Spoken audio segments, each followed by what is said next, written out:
Hello, ഇന്ന് ഞാൻ എൻ്റെ വ്ലോഗിൽ കൂടെ കാണിക്കുന്നത് ഓട്ടോബാൻ ആണ്. അതായത് ജർമ്മൻ ഹൈവേസിനെയാണ് ഓട്ടോബാൻ എന്ന് പറയുന്നത്. ഇവിടെ പലയിടത്തും നമുക്ക് സ്പീഡ് ലിമിറ്റ് ഇല്ല. സ്പീഡ് ലിമിറ്റ് ഇല്ലാതെ വണ്ടി ഓടിക്കാൻ പറ്റുന്ന ലോകത്ത് ജർമ്മനി മാത്രമേ ഉള്ളൂ. അപ്പോൾ ഇവിടുത്തെ വിശേഷങ്ങളിലേക്ക് നമ്മളെ കൊണ്ടുപോകുന്നത് വേറെ ആരുമല്ല, എൻ്റെ ഹസ്ബൻഡ് ശ്രീജിത്ത്. ഹലോ, റൈഡിന് പോയിട്ട് നമുക്ക് ഓട്ടോബാനെ കൂടുതൽ പരിചയപ്പെടാം. Bye bye.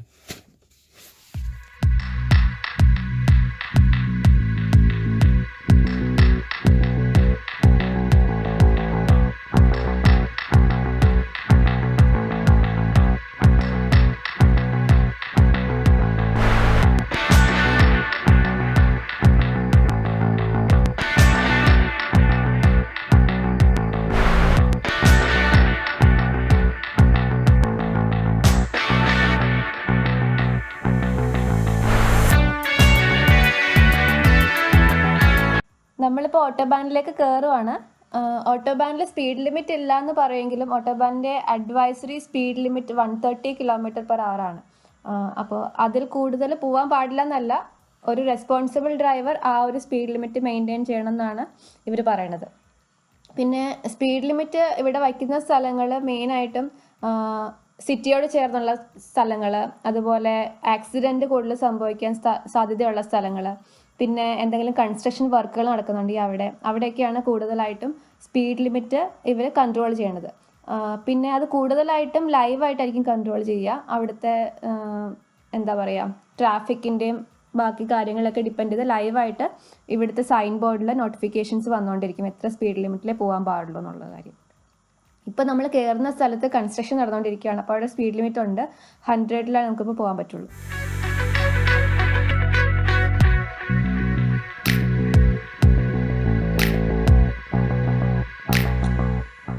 ഓട്ടോബാനിൽ നമ്മളിപ്പോൾ ലോങ് റൂട്ടൊക്കെ പോവുകയാണെങ്കിൽ എവറി 2 hours നമ്മളൊരു ബ്രേക്ക് എടുക്കണം എന്നാണ് ഇവർ റെക്കമെൻഡ് ചെയ്യണത്. കാരണം നമ്മൾ ഇത്രയും ഡ്രൈവ് ചെയ്ത് കഴിയുമ്പോൾ കണ്ണിനൊക്കെ നല്ല സ്ട്രെയിൻ ആയിരിക്കും. അപ്പോൾ എവറി 2 hours ഒരു പാർക്കിംഗ് സ്പേസ് കണ്ടുപിടിക്കുക. ഇഷ്ടംപോലെ പാർക്കിംഗ് സ്പേസസും അതുപോലെ പെട്രോൾ പമ്പുകളൊക്കെ ഇതിന് ഇടയ്ക്കുണ്ട്. അപ്പോൾ അവിടെ ചെന്ന് കുറച്ച് നേരം പുറത്തിറങ്ങി ഒരു ബ്രേക്ക് എടുക്കുക. അവിടെ വാക്ക് വേസും അതുപോലെ ടോയ്ലറ്റ്സും അങ്ങനത്തെ കാര്യങ്ങളൊക്കെ ഉണ്ടാവും.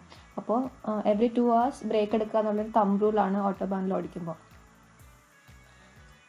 പിന്നെ ഉള്ളത്, ഇപ്പോൾ ഓട്ടോബാനിൽ എന്തെങ്കിലും ആക്സിഡൻറ്റ്സ് ഒക്കെ നടന്നു കഴിഞ്ഞാൽ ബ്ലോക്ക് വരാനുള്ള ചാൻസ് ഒരുപാട് കൂടുതലാണ്. അപ്പോൾ നല്ല ബ്ലോക്ക് ആണെന്നുണ്ടെങ്കിൽ ഏറ്റവും ലെഫ്റ്റിൽ കൂടെ പോകുന്ന വണ്ടികൾ അത് ലെഫ്റ്റ് സൈഡിനോട് നന്നായിട്ട് ചേർത്ത് വേണം പോകാനായിട്ട്. അതുപോലെ റൈറ്റ് സൈഡിലോ മിഡിൽ ലൈനിലോ പോകുന്ന വണ്ടികൾ നല്ലപോലെ റൈറ്റിലേക്ക് ചേർത്ത് വേണം പോകാനായിട്ട്. അപ്പോൾ ഈ ഒരു സ്പേസ് എന്ന് പറയുന്നത് നമ്മൾ ഉണ്ടാക്കി കൊടുക്കണം. അതിപ്പോൾ പോലീസിനും ആംബുലൻസിനൊക്കെ പോകാനുള്ള സ്പേസ് നമ്മൾ അവിടെ ഉണ്ടാക്കി കൊടുക്കണം.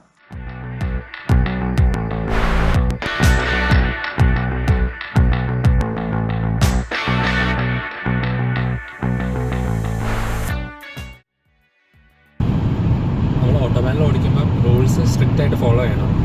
അതായത് നമ്മളെപ്പോഴും റൈറ്റ് കീപ്പ് ചെയ്ത് വേണം ഓടിക്കാൻ. ഇവിടെ ലെഫ്റ്റ് സൈഡ് ഡ്രൈവിംഗ് ആണ്. ഏറ്റവും റൈറ്റ് മോസ്റ്റ് ലൈനിലായിരിക്കും നമ്മൾ സ്പീഡ് കുറഞ്ഞ വണ്ടികളൊക്കെ പോവുക. കൂടുതലും ട്രക്ക്, ബസ് എല്ലാം റൈറ്റിലായിരിക്കും പോവുക. ഇപ്പോൾ ഇവിടെ 2 ലൈനേ ഉള്ളൂ. അപ്പോൾ നമ്മളെപ്പോഴും റൈറ്റ് കീപ്പ് ചെയ്യുക. പാസ് ചെയ്യേണ്ട സമയത്ത് മാത്രം ലെഫ്റ്റിൽ കയറുക. അതുപോലെ ലൈൻ ചേഞ്ച് ചെയ്യുമ്പോൾ എപ്പോഴും ഇൻഡിക്കേറ്റേഴ്സ് യൂസ് ചെയ്യണം. ഇൻഡിക്കേറ്റേഴ്സ് യൂസ് ചെയ്യാൻ മറക്കരുത്. കാരണം ചെറിയൊരു മിസ്റ്റേക്ക് പോലും വലിയ ആക്സിഡൻറ്റ് ഉണ്ടാക്കും. സോ എപ്പോഴും ഇൻഡിക്കേറ്റേഴ്സ് യൂസ് ചെയ്യുക ലൈൻ ചേഞ്ച് ചെയ്യുമ്പോൾ. അപ്പോൾ വരുന്ന വണ്ടികൾ നല്ല സ്പീഡിലായിരിക്കും വരിക. അപ്പോൾ എപ്പോഴും ലെഫ്റ്റിലേക്ക് കയറുമ്പോൾ നമ്മൾ കൂടുതലും ശ്രദ്ധിക്കണം.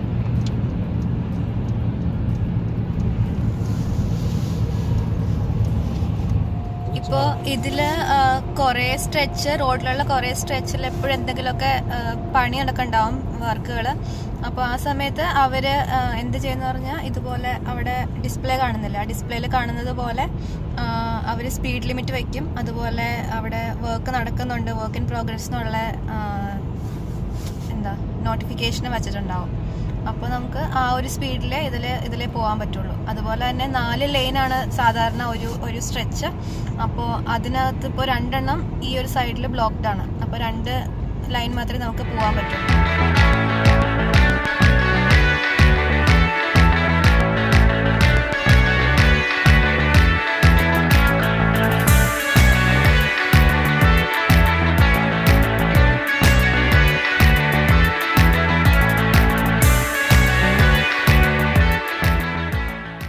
നമ്മളിപ്പോൾ കൺസ്ട്രക്ഷൻ സെക്ഷനൊക്കെ കഴിഞ്ഞൊന്ന് ക്ലിയറായി സ്പീഡ് ലിമിറ്റ് ഇല്ലാത്ത റീജിയനിലേക്ക് കയറുവാണ്. അപ്പോൾ അതിൻ്റെ സിമ്പൽ ഈ റോഡിൻ്റെ 2 സൈഡിൽ നിങ്ങൾക്ക് കാണാൻ പറ്റും. ഒരു വെള്ള സർക്കിളിൽ 3 ലൈൻ ഇങ്ങനെ ചുമ്മാ ക്രോസ് ചെയ്തിട്ടുണ്ടാകും. അതാണ് സ്പീഡ് ലിമിറ്റ് ഇല്ല എന്നുള്ളതിൻ്റെ സൈൻ ബോർഡ് ഇവിടുത്തെ.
ഓട്ടോബാനിൽ ശ്രദ്ധിക്കേണ്ട വേറൊരു കാര്യം, നമ്മൾ ഫ്രണ്ടിലുള്ള വണ്ടിയായിട്ട് അത്യാവശ്യം നല്ല ഡിസ്റ്റൻസ് കീപ്പ് ചെയ്യണം. കാരണം നല്ല സ്പീഡിലായിരിക്കും വണ്ടികളെല്ലാം പോകുക ഓട്ടോബാനിൽ. മിനിമം ഒരു 100-ന് മേളിലായിരിക്കും എല്ലാ വണ്ടികളും പോകുക. അപ്പോൾ ഡിസ്റ്റൻസ് കീപ്പ് ചെയ്തില്ലെങ്കിൽ ഫ്രണ്ടിലുള്ള വണ്ടി പെട്ടെന്ന് എന്തെങ്കിലും ബ്രേക്ക് ചെയ്ത് കഴിഞ്ഞാൽ നമ്മുടെ ആ സ്പീഡിൽ നമുക്ക് ആ ബ്രേക്കിംഗ് ഡിസ്റ്റൻസ് ഉണ്ടാവണമെന്നില്ല. അപ്പോൾ നമ്മൾ ആക്സിഡൻറ്റ്സ് ഉണ്ടാകാനുള്ള ചാൻസ് കൂടുതലാണ്. ഡിസ്റ്റൻസ് മോണിറ്റർ ചെയ്യുന്ന ക്യാമറാസും ഉണ്ട് ഓട്ടോബാനിൽ. അപ്പോൾ നമ്മൾ ക്ലോസ് ആയിട്ട് പോവുകയാണെങ്കിൽ ആ ക്യാമറയിൽ നമ്മൾ പിടിക്കും. അപ്പോൾ നമുക്ക് കാശ് അല്ലെങ്കിൽ പോയിന്റ് പോകും. അപ്പോൾ എപ്പോഴും ഡിസ്റ്റൻസ് കീപ്പ് ചെയ്യുന്ന കാര്യം എപ്പോഴും ഓർത്ത് വെക്കണം. ഒരു നോട്ടിഫിക്കേഷൻ കാണാം റെഡ് കളറിൽ. അപ്പോൾ സാധാരണ രീതിയിൽ ഈ ഒരു ഏരിയയിൽ കയറി കഴിഞ്ഞാൽ നമുക്ക് എത്ര സ്പീഡിലും പോവാം. പക്ഷേ ഇപ്പോൾ അവിടെ ലൈവായിട്ട് ഡിസ്പ്ലേ വന്നിട്ടുണ്ട് 100 km/h. അപ്പോൾ അതിലേ നമുക്ക് ഇപ്പോൾ ഈ ഒരു സമയത്ത് ഈ റോഡിൽ കൂടെ പോകാൻ പറ്റുള്ളൂ. അതുപോലെ തന്നെ ഓട്ടോബാനിൽ ഒരു പല സ്ഥലത്തും എൻട്രൻസ് ഉണ്ടാകും. അതായത് പുറത്ത് ടൗണിൽ നിന്നോ അല്ലെങ്കിൽ വേറൊരു റോഡിൽ നിന്നോ ആൾക്കാർ ഓട്ടോബാനിലേക്ക് എൻട്രി ചെയ്യാനുള്ള ഒരു സ്പേസ് ഉണ്ടായിരിക്കും. അവിടെയും ഇതുപോലെ തന്നെ ഒരു എക്സ്ട്രാ ലെയിൻ ഉണ്ടായിരിക്കും ഏറ്റവും റൈറ്റിൽ. അപ്പോൾ അവിടുന്ന് കയറി വരുന്ന വണ്ടികൾക്കുള്ള സ്പേസ് ഉണ്ടാക്കി കൊടുക്കുക എന്നുള്ളത് ആ റൈറ്റ് മോസ്റ്റ് ലൈനിൽ പോകുന്ന വണ്ടികളുടെ റെസ്പോൺസിബിലിറ്റിയാണ്. അതായത് അപ്പോൾ അവർ കയറി വന്നവർക്ക് സ്റ്റോപ്പ് ചെയ്യാൻ പറ്റത്തില്ല. അപ്പോൾ അതിനനുസരിച്ച് അവർക്കുള്ള സ്പേസ് ഉണ്ടാക്കി കൊടുക്കണം നമ്മൾ ഏറ്റവും റൈറ്റ് ലൈനിൽ പോയിക്കൊണ്ടിരിക്കുകയാണെങ്കിൽ. അപ്പോൾ അത് നമ്മൾ എപ്പോഴും ശ്രദ്ധിക്കണം അങ്ങനെ ഒരു എൻട്രൻസ് വരുന്നുണ്ടെന്നുണ്ടെങ്കിൽ. വേറൊരു ഇമ്പോർട്ടൻറ്റ് കാര്യം എന്താണെന്ന് പറഞ്ഞു കഴിഞ്ഞാൽ ഓട്ടോബാനിൽ നമ്മൾ ഒരിക്കലും വണ്ടി നിർത്താൻ പാടില്ല. എപ്പോഴും നമ്മൾ കണ്ടിന്യൂസ് ആയിട്ട് ഓടിച്ചുകൊണ്ട് തന്നെ ഇരിക്കണം. നിർത്തിക്കഴിഞ്ഞാൽ അത് ഒരു പ്രോപ്പർ നല്ല റീസൺ അല്ല എന്നുണ്ടെങ്കിൽ നമുക്കതിൽ വലിയൊരു ഫൈൻ വരും. ഇൻ കേസ് നമുക്ക് നിർത്തണം തോന്നിക്കഴിഞ്ഞാൽ ഇടയ്ക്കിടയ്ക്ക് ഇതുപോലെ പാർക്കിംഗ് പ്ലേസസ് ഉണ്ടാവും, അല്ലെങ്കിൽ പെട്രോൾ പമ്പോ അങ്ങനെ എന്തെങ്കിലും ഉണ്ടാവും. അങ്ങോട്ട് കയറ്റിയിട്ട് മാത്രമേ നമ്മൾ വണ്ടി നിർത്താൻ പാടുള്ളൂ. അത് ഓട്ടോബാൻ റോഡിൽ ഒരിക്കലും വണ്ടികൾ നിർത്താൻ പാടില്ല. പിന്നെ അതുപോലെ തന്നെ ഒരിക്കലും നമ്മൾ പെട്രോൾ തീർന്നു പോകാനും പാടില്ല വണ്ടിയിൽ. ഇപ്പോൾ നമ്മൾ ലോങ് റൂട്ടൊക്കെ പോവുകയാണെങ്കിൽ നമ്മളത് കരുതിയിരിക്കണം. നാട്ടിലെ പോലെ നമ്മൾ ലാസ്റ്റ് മിനിറ്റ് വണ്ടിയിൽ പെട്രോൾ അടിക്കാമെന്നൊക്കെ വിചാരിച്ചു കഴിഞ്ഞാൽ എവിടെയെങ്കിലും വെച്ച് ഫ്യൂവൽ തീർന്ന് വണ്ടി നിന്ന് പോയാൽ അതൊരു വലിയ ഫൈനായിട്ട് വരും ഓട്ടോബാനിൽ. അപ്പോൾ നമ്മൾ എപ്പോഴും അതൊക്കെ നോക്കിയിട്ട് എപ്പോഴും ചെക്ക് ചെയ്യണം. ജർമ്മനിയിൽ വേറൊരു ലോ എന്താണെന്ന് പറഞ്ഞാൽ നമ്മളിപ്പോൾ റോഡിൽ പോകുന്നത് ഇപ്പോൾ ഓട്ടോബാൻ ആണെങ്കിലും അല്ലെങ്കിലും നമ്മൾ റോഡിൽ പോകുമ്പോൾ ഒരു ആക്സിഡൻറ്റ് വല്ലതും കണ്ടു കഴിഞ്ഞാൽ നമ്മളാണ് ആ സ്പോട്ടിൽ ആദ്യം എത്തണമെന്നുണ്ടെങ്കിൽ നമ്മളത് റിപ്പോർട്ട് ചെയ്യണം. അതായത് ആദ്യം ആ ഒരു പ്ലേസ്, ആ ഒരു ഏരിയ സെക്യൂർ ആക്കുക, ബാക്കി എക്യുപ്മെൻറ്റ്സ് ഒക്കെ യൂസ് ചെയ്ത് സൈനൊക്കെ കൊടുത്ത് അത് ആ ഏരിയ സെക്യൂർ ആക്കുക. അതുപോലെ തന്നെ അവിടെ ആക്സിഡൻറ്റ് പെട്ടവർക്കുള്ള ഫസ്റ്റ് എയ്ഡ് കൊടുക്കുക. ഒപ്പം ഓട്ടോബാൻ്റെ ഹെൽപ്പ് ലൈൻ ഡെസ്കിൽ വിളിച്ച് ഇങ്ങനെ ഒരു ഇൻസിഡൻറ്റ് നടന്നു എന്ന് അറിയിക്കുക. ഇതൊക്കെ നമ്മൾ തന്നെ ചെയ്യേണ്ട കാര്യങ്ങളാണ്. അത് നമ്മൾ കണ്ടില്ല, അല്ലെങ്കിൽ നമ്മൾ നോക്കണ്ട, മൈൻഡ് ചെയ്യണ്ട അങ്ങനെ വിചാരിച്ചു കഴിഞ്ഞാൽ അത് നമ്മുടെ ലൈസൻസ് കട്ട് ചെയ്യും, ഫൈൻ ഉണ്ടാവും, അങ്ങനെ കുറേ പ്രശ്നങ്ങളുണ്ട്. അപ്പോൾ ഇതുപോലെ ജർമ്മനിയിൽ ഡ്രൈവിംഗ് ലൈസൻസ് എടുക്കുന്നതിൻ്റെ ഒപ്പം തന്നെ അവർ ഫസ്റ്റ് എയ്ഡ് ക്ലാസ്സസ് നടത്തുന്നുണ്ട്. അതൊക്കെ മാൻഡേറ്ററി ആയിട്ട് അറ്റൻഡ് ചെയ്യണം. എങ്ങനെയാണ് ഇതൊക്കെ ചെയ്യണമെന്ന് അറിഞ്ഞിരിക്കണം. അതൊക്കെ ഭയങ്കര സ്ട്രിക്റ്റ് ആണ് ഇവിടെ. നിങ്ങളിപ്പോൾ ജർമ്മനിയിൽ വരുന്നുണ്ട് എന്നുണ്ടെങ്കിൽ ഈ ഓട്ടോബാൻ വേണമെങ്കിലൊന്ന് എക്സ്പീരിയൻസ് ചെയ്യാം. ഇന്ത്യൻ ഡ്രൈവിംഗ് ലൈസൻസ് ഇവിടെ വാലിഡ് ആണ് ഫോർ ദ ഫസ്റ്റ് 6 months. അപ്പോൾ അത് യൂസ് ചെയ്ത് കഴിഞ്ഞാൽ നമുക്ക് ഇവിടെ ഇഷ്ടംപോലെ കാർ റെൻ്റൽ സർവീസുകളുണ്ട്. 6 യൂറോപ്പ കാർ എൻ്റർപ്രൈസ് എന്നൊക്കെ പറഞ്ഞിട്ട് എല്ലാ എയർപോർട്ടിലും ഉണ്ടാവും. അപ്പോൾ അവിടെ നിന്ന് നമുക്ക് കാർ കിട്ടും ഇൻ കേസ് ഒരു വാലിഡ് ഡ്രൈവിംഗ് ഇന്ത്യൻ ലൈസൻസ്. അത് ഇംഗ്ലീഷിലായിരിക്കണം. ഇംഗ്ലീഷിലുള്ള ഒരു ഇന്ത്യൻ ഡ്രൈവിംഗ് ലൈസൻസ് അല്ലെങ്കിൽ ഇൻ്റർനാഷണൽ ലൈസൻസ് അതിന് നമുക്ക് നാട്ടിൽ നിന്ന് കിട്ടും. അപ്പോൾ അതിലേതെങ്കിലും ഒന്നുണ്ടെങ്കിൽ ഇവിടെ കാർ കിട്ടും. പിന്നെ ഇവിടുത്തെ റൂൾസ് ഒന്ന് മനസ്സിലാക്കി വയ്ക്കുക. മെയിൻ റൂൾസുകളൊക്കെ ലെഫ്റ്റ് ഹാൻഡ് സൈഡ് ഡ്രൈവാണ്. അപ്പോൾ അതിനനുസരിച്ചൊരു പ്രശ്നം ആദ്യം ഉണ്ടാവും. പിന്നെ ഇവിടുത്തെ ലെയിൻ ചേഞ്ചിങ്, അതുപോലെ സ്പീഡ് ലിമിറ്റ് ഉള്ള റോഡുകളും ഓട്ടോബാനിലുണ്ട്. അപ്പോൾ ആ ഒരു സ്ട്രെച്ചിൽ നമ്മൾ അതായത് സ്പീഡ് കൂടുതൽ എടുത്തു കഴിഞ്ഞ് കഴിഞ്ഞാൽ ഫൈനും കാര്യങ്ങളൊക്കെ ഉണ്ടാവും. അതുപോലെ ഇതുപോലത്തെ ജസ്റ്റ് റൂൾസൊക്കെ ഒന്ന് മനസ്സിലാക്കി വെച്ച് കഴിഞ്ഞാൽ നിങ്ങൾക്ക് ട്രൈ ചെയ്യാം ഓട്ടോബാനിലെ ഡ്രൈവ്. അതൊരു നല്ല എക്സ്പീരിയൻസ് ആയിരിക്കും എന്തായാലും. ലൈസൻസ് ഉണ്ടെങ്കിൽ കാർ എടുക്കാമെന്ന് പറഞ്ഞെങ്കിലും നല്ല കോൺഫിഡൻസ് ഉണ്ടെങ്കിൽ മാത്രമേ ഇവിടെ ട്രൈ ചെയ്യാവുള്ളൂ. കാരണം വണ്ടികളൊക്കെ അത്ര സ്പീഡിലാണ് വരുന്നത്.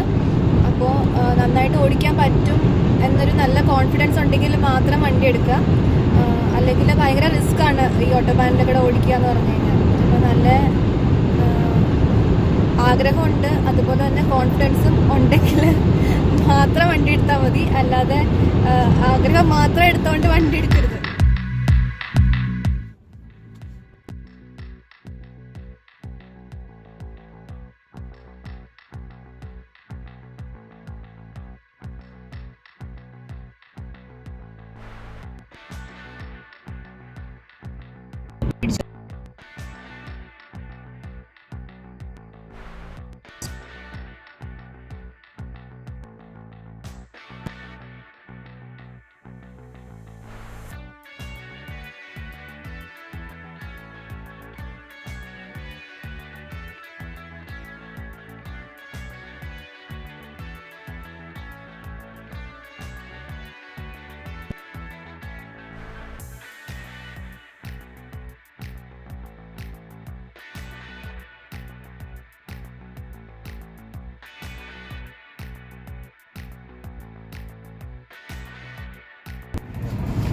അപ്പോൾ നമുക്കിനി എക്സിറ്റ് എടുക്കാം.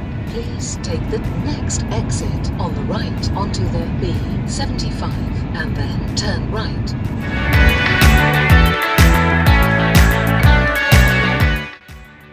അതുപോലെ ഈ എക്സിറ്റിന് തൊട്ട് മുമ്പിൽ ഇതുപോലെ ഒരു വരകൾ വരും. അതായത് താഴെ കാണുന്നില്ല, ആ വൈറ്റ് കളറിൽ ലെയിൻ വരും. അങ്ങനെ റോഡ് ഒന്നുകൂടെ സ്പ്ലിറ്റായി നമ്മളിപ്പോൾ റൈറ്റിലേക്ക് എടുത്തു കഴിഞ്ഞാൽ നമുക്ക് ഹാംബുർഗിലേക്കുള്ള എക്സിറ്റ് ആണ്.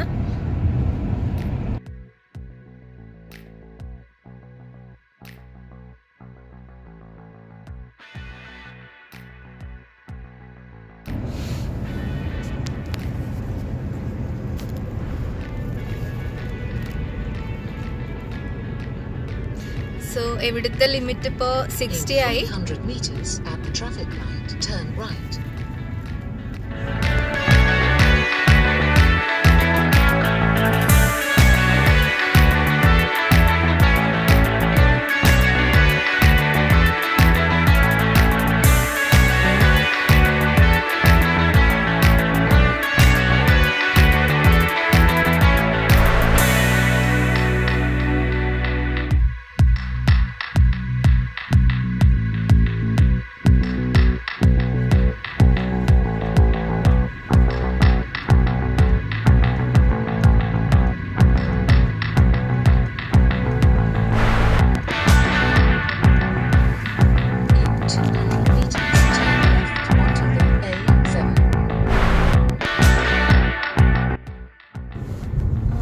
ഇവിടുത്തെ സിറ്റി ലിമിറ്റ് എപ്പോഴും 50 km/h ആണ്.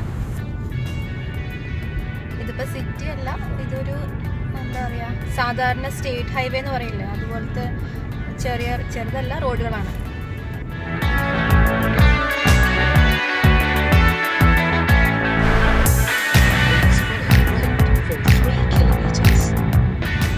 പിന്നെ രാത്രി ആയി കഴിഞ്ഞാൽ ഈ ലിമിറ്റിനൊക്കെ വ്യത്യാസം ഉണ്ടാവും. 50 എന്നുള്ള ചിലപ്പോൾ 30 ആവും. അങ്ങനെ ഓരോ സമയത്തും ഓരോ റൂളാണ്. അപ്പോൾ റൂളൊക്കെ ശരിക്കും നോക്കിയിട്ട് വേണം ഇൻ കേസ് വണ്ടി എടുക്കുന്നുണ്ടെങ്കിൽ എടുക്കാനായിട്ട്.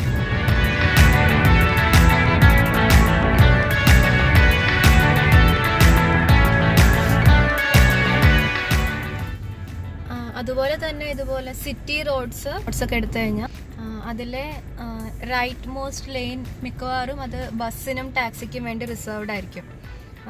അതിൽ എഴുതിയിട്ടുണ്ടാവും മിക്കവാറും. അങ്ങനെ എല്ലായിടത്തും ഉണ്ടാവണമെന്നില്ല, പക്ഷേ മിക്കയിടത്തും ഇപ്പോൾ ഇവിടെ എഴുതിയിട്ടുണ്ട് ബസ് എന്ന് എഴുതിയിട്ടുണ്ട്. അപ്പോൾ ആ ഒരു ലൈനിൽ നമ്മൾ കയറി ഓടിക്കാൻ പാടില്ല വണ്ടി. അത് ജസ്റ്റ് ബസ്സിന് പോകാനും ടാക്സിക്ക് പോകാൻ വേണ്ടി മാത്രമുള്ളതാണ്. ഇൻ കേസ് അത് ഫ്രീ ആണെന്ന് കണ്ടാൽ പോലും നമ്മളതിൽ ആ ഒരു ലൈൻ നമ്മൾ യൂസ് ചെയ്യാൻ പാടില്ല. അതുപോലെ ബസ് സ്റ്റോപ്പിന് അടുത്ത് കൊണ്ടുപോയി വണ്ടി നിർത്താനും ഒന്നും പാടില്ല. അത് അവർക്ക് വേണ്ടി മാത്രമുള്ള ഒരു സ്പേസാണ്. അപ്പോൾ നമ്മൾ യൂസ് ചെയ്യാൻ വേക്കൻ്റ് ആണെങ്കിൽ പോലും നമ്മൾ യൂസ് ചെയ്യാൻ പാടില്ല. അങ്ങനെ ഒരു ലൈൻ ബസ്സിനിടാനുള്ള കാരണം ട്രാഫിക് ബ്ലോക്ക് ഒക്കെ വന്നാലും അവരുടെ സർവീസിന് കുഴപ്പമൊന്നും ഉണ്ടാവരുത്, അവരുടെ ഇൻറ്ററപ്ഷൻ ഒന്നും ഉണ്ടാവരുത് എന്നുള്ള ഇതിലാണ് ബസ്സിന് വേണ്ടിയിട്ട് ഒരു പ്രത്യേക ലൈൻ തന്നെ കൊടുക്കണം. അപ്പോൾ നമ്മളെപ്പോഴും അതിൻ്റെ ലെഫ്റ്റിലുള്ള ലൈനിൽ കൂടെ തന്നെ പോവാം. ഇപ്പം നമ്മൾ സിറ്റി റോഡൊക്കെ വിട്ട് റെസിഡൻഷ്യൽ ഏരിയയിലേക്ക് ഇവിടുത്തെ ലിമിറ്റ് എന്ന് പറയുന്നത് 30 km/h ആണ്. അപ്പോൾ ആ ഒരു സ്പീഡിൽ ഇതിലേ പോകാൻ പാടുള്ളൂ. അപ്പോൾ ഈ ഓട്ടോബാൻ റൈഡ് നിങ്ങൾക്ക് ഇഷ്ടപ്പെട്ടെന്ന് വിചാരിക്കുന്നു. നിങ്ങൾക്ക് വീഡിയോ ഇഷ്ടപ്പെട്ടിട്ടുണ്ടെങ്കിൽ ലൈക്ക് ചെയ്യുക, സബ്സ്ക്രൈബ് ചെയ്യുക, സപ്പോർട്ട് ചെയ്യുക, കമൻറ്റ് ചെയ്യുക. Thank you, by.